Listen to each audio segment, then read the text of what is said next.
First race of the championship season for the Sigma 135s as well. We're looking forward to this fantastic 20-minute race. As we said, it will be a all-out action party by the looks of it, because as ever with Caterham, they do produce some great racing, and looking forward to what should be an enjoyable 20 minutes, hopefully a safe start free, without any dramas, and some good close stuff towards the head of the field. We are joined by a Caterham racer who will be out tomorrow. Matthew Willoughby is with us. He'll be racing in the Sigma 150s. He joined myself an hour up here in the box for what should be, Matthew, simply now finally go out. So it's going to be a good start from the green machine of Tom McEwen. Not a good start whatsoever from Craig Story, car number 65. He's been swamped on the run down towards Paddock Hill Bend for the first time. He's going to be in about 10th place if he's lucky, but he's lost a lot of position off the start of one wide already. Hopefully he'll find his way to the young side, which he does. But out front, already a battle between Tom McEwen and a few cars trying to go around the outside as well. Paul Goldstein. The first lap to be completed, the green machine out front. We've got a battle going on already for 4th position, side by side as they head down towards Paddock Hill Bend. That is the 62 machine under pressure there from Alaric Barney in car number 88. They're still going to be side by side in towards Paddock Hill Bend. The inside line normally works in terms of your track position, but you do carry a bit more momentum round the outside, which is almost worth running there. It's almost worse, but it's the correct way of letting the group head get away, which is exactly, if they're creating a gap here, they need to stop that. Alaric Barney is through, as we said, into 4th place, and almost a change for 2nd place there, because the 28 machine looking to go through on Daniel Neal, and again side by side near the corner, and the gap drop side by side, and the red run is up on every side. So the hits afterwards as they go 1-4, and then they'll get injected into the middle of the pack curve, just having to take evasive action into the corner. So a few of the drivers running out wide as they work their way back down towards the left-hander, but as you can see out front, so straight here aren't that long, but yeah, if you get a decent tow out of clear ways, by the time you reach Paddock, you'll look great in the second. It's very hard for someone to break away on their own. You just work together, which is what really, if someone indicates them gets away on their own, you know, they push the step. Looks like though that half a second has pretty much worked down the main straight, because all of a sudden the man in 2nd place is pretty much back in Tom McEwen. Not quite there. Can Alaric Barney in the blue roll cage car get back ahead of Kevin Turner? Yes, he can. So through into 4th place. That was nicely done actually.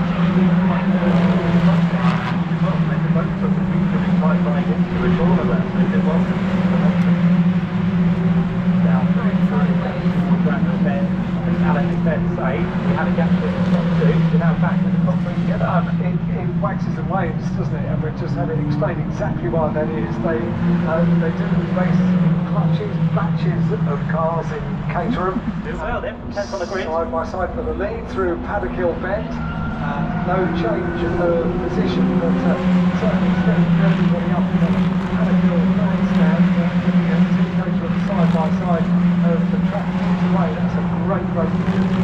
So here the extra Jack Denson almost has the lead away there to Tom McEwen, but not quite on that occasion, which sits there in 2nd position. Still there is 3rd, that's still 3.5 minutes into number 28 machine, so that's going to be Daniel Neal on the chase. 3rd, 4th place then for number 88 is going to be Alaric Barney, and then 5th place is that charging Richard Group. So the Redwood's leading the moment, so we've got the 3 guests at the front, followed by graduate stalwarts, Alaric and treasurer, so so yeah, we've had it with the 3 guests down front. They have been dragging now to the top right. Yeah, we'll just have to change the lead into the Paddock as well. So James Denson finally got the nice toe, finally got the job done, and finally himself first half of the race up front with just under 14 minutes to go. And if Tom McEwen's not careful, he might feel the pressure from Daniel Neal as well, because the blue Caterham looked gradually towards the inside of the Claret, but thought better of that one. At the 4th place, all of a sudden he's back there, Alaric Barney, and a change for the lead once again. Tom McEwen is back out front. I think Turner must have made a mistake a couple of laps ago. That's what created that gap in the top 5. Back to the gaggle of cars that are fighting behind. I think we might find out that gap. So how much of this now becomes tactical when you think, okay, well, I've got 12 as the race goes on, they get too hot. So the sensible play in some respects is to sit at the back of the pack. You never want, you know, if you're at the back of the pack, there's always the chance you're going to be out in the front of it. But yeah, Richard Bruce in a nice on those, you can manage it. Yeah. Manage the time, just with the gap, and then the last 5 minutes go while the others are struggling with the oversteer and side. They're both all the way around here, they just don't get a rest. So that's good, and that's what the club's all about, isn't it? It's a friendly club. And I love the fact that it's kind of down to your personality. You know, are you someone that's content to play the sensible game, or that by half a lap? I think you've got a crucial going into Paddock Hill. The gravel slightly there, maybe. Yeah, start the hill there, so he's just coming from the moment at Paddock Hill then. James Emerson, by the way, is back in the lead. I think he'll come very briefly, so those two have switched around once again. Although, now we can see almost 7 for the lead. If he hasn't got 5, then the others who are slightly further back Probably slowed them down, or let those behind catch up a little bit. Yeah, Tommy Good back to the lead once again, right there. All up ahead of it, the 4 cars that they get brought into gagging out front. So we now do have the 7-4. I know that's probably another minute. If they behave themselves, they might be able to get there as well. But we'll see how time allows for that to happen. We're now half the race is on. So we've got 27 minutes left on the clock. But we have a 7-car train for the lead, and it is Tommy Good back at the front of it. And Daniel Mill has gone into second place. It was might be too much of a problem. Who's the next one to make a move? It's Alana Barney on the outside in towards Paddock Hill Beverly. He just pulled out the zone. He lost the fifth move. He gets a little bit quickly on the entrance to the corner, and Alaric then becomes under pressure from Richard Bruce. Back now and then, and all of a sudden, as today, the gap just grows once again between 3 and 4. Yeah, there's a slightly unpredictable line going on into Paddock Hill there. I don't know if one or two, I'm not quite sure where other cars were going, so yeah, back out a little bit to make sure that they all have space. And that's the thing, when you're running so close to the like this, you're trying to position your car to get through the corner, but then you don't want to leave the door open. Absolutely. It's and then of course you've got the typical branch move of the Paddock Hill and then into It's not too far up the road, so some blue flag will be waved very shortly. Richard Groom on his way through the field from 10th on the grid now finds himself ahead of Alan Farney in the end. Through Paddock Hill Ben and Richard Groom red paint for them. Now goes up to 4th position with a potential podium beyond the car job. Could be, but of course you won't really know until the last lap unfolds, because as we said, some of the drivers playing tactical and making sure they're in this position to get a good run towards the end of the race. Others outside the line will make most pressure in the final few minutes of the encounter. And Michael Seagull doing a terrific job of getting out of the way there as the leaders came through. He was fabulous battle, but that's making 3 of them. He's lost out a lot there. Back markers, some of those who are in the battle for the lead. The line, they're catching Simon White into Paddock. It's getting very exciting for them. And there's a bit of real I've got flapping as well. I think that's from James Emerson, the one machine, or is that James Emerson possibly with some damage on the rear, but Alaric Barney just had to back out a bit down through Paddock Hill Beds, so all of a sudden the pack had just been up slightly with traffic. I think traffic is totally delayed right now. Yeah, you've got a pack of 7 cars, you can't all get past the back marker at the same point. And when I say blame, I'm not unfortunately blame, it's just traffic. I'll say it again, it's the reason. The back is going to be the 120 machine of James Emerson to try and get that back. Alaric Barney's under pressure as well. That's going to be the 5 of Thomas Gustav car, and then just off the tail of all of those still Kevin Turner all the time here. So 5 behind, having to get caught back up with the leaders, but again, if they work together, they might be there for the end of the race. But Thomas Good, not worried what to see in his rear view mirror, looking towards out front, everything looks very clear indeed. Come through Clark Curve and complete another lap as well, and it will be doing so in what is race. Make that 8 lap in towards Paddock Hill there. Right across the line, 8 in towards Paddock, so great job you're doing to recover through the field once again. But can he do anything about those just down the road ahead of him? It's starting to run out of time now, just under 6 minutes left to go on the clock. Gap actually in second, third. Last time now was 1:8 seconds, so keep an eye on that.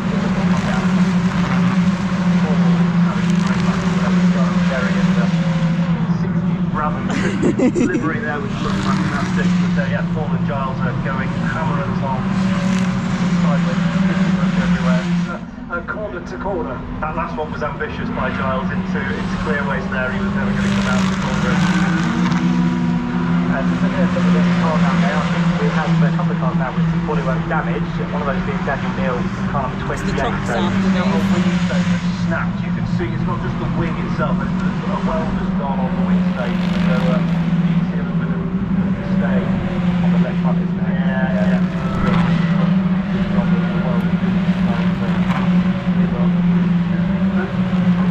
Quite a lot of lift.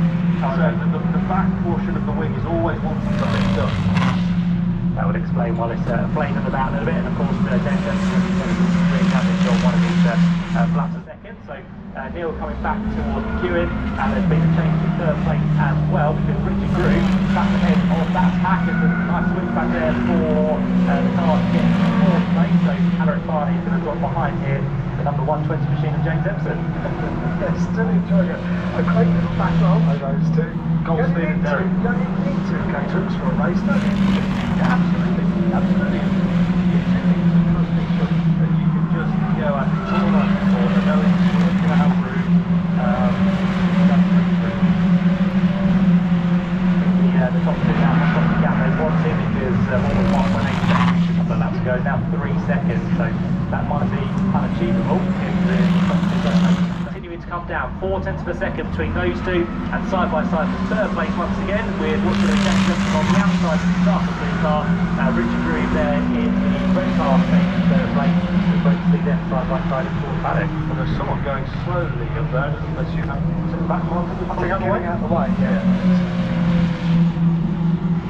Still through Greenhill Bend, turning through the left handle and down the Cooper Straight, so to the lead, head for third place, and the tracking as well.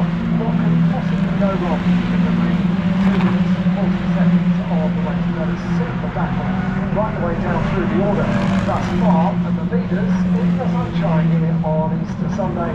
Brad Sargent comes back into the unit here of that. Stabilises between the top two on that occasion. Richard Groove and James Empson side by side in towards paddock for the umpteenth time in this race, and further back Alan Clark there just staying ahead in 6th place of Kevin Turner. So these positions just outside the top 2 places still to be decided, and to be fair, the race lead might have to be decided soon as well, because Tom McEwen is definitely not getting away in the lead of the race here. That is very much under pressure from Daniel Neal. Dan could be playing this very cool. Yeah, doing what I said earlier. It's sitting there waiting for that but if he's not been towed around, or he could be struggling to keep up, then absolutely on it. It's very difficult to say, but he's in the perfect position here as we come up on the last step. Yeah, it looks like Daniel Neal having a little bit of a feint just to possibly try something for the last lap, but not deciding to go through on that occasion on Tom McEwen. Just looking at the quickest lap, that's not completely from last minute. Quickest so far in this race has gone the way of number 77 actually, Giles Derry on a 54.316. So it is a little fight going on with Paul Goldstreet, who's still managed to do the quickest lap on the race, which is brilliant to see. Leads us on towards the Cooper Straight towards the time, and of course the final step on the podium, still up to grabs, but currently held by Richard Groove. Moving the right hand of the parallel towards clearways they go. Daniel Neal was very, very close that time as they went into Surtees. So now, in the closing stages, this is where the planning comes into play. We've got less than 1 minute, 1 lap to go at the end of this lap. They go side by side into Paddock Hill Bend. It's still Tom McEwen that is leading. I've actually Daniel Neal drop back a little bit because I went some. Yeah, Tom was in the middle of the road, so Dan was down to the side. He didn't have a lot, he made the corner very tight for himself. So his only chance now really is to get right up on McEwen's rear end, ready to try and slipstream past clear away down the line. So Giles there. So Richard Groove has created a small gap there from Tom Gunter in that second. Yeah, so around the final couple of corners with the clock now at 0 has the man in second place, Daniel Neal, got everything to do, and now Tom McEwen, I think, is slowing everything on this last lap as he went in towards Paddock Hill but it's not quite close enough to pick up the drum, so it will be a first win in the first race of the season for the Motorsport Caterham.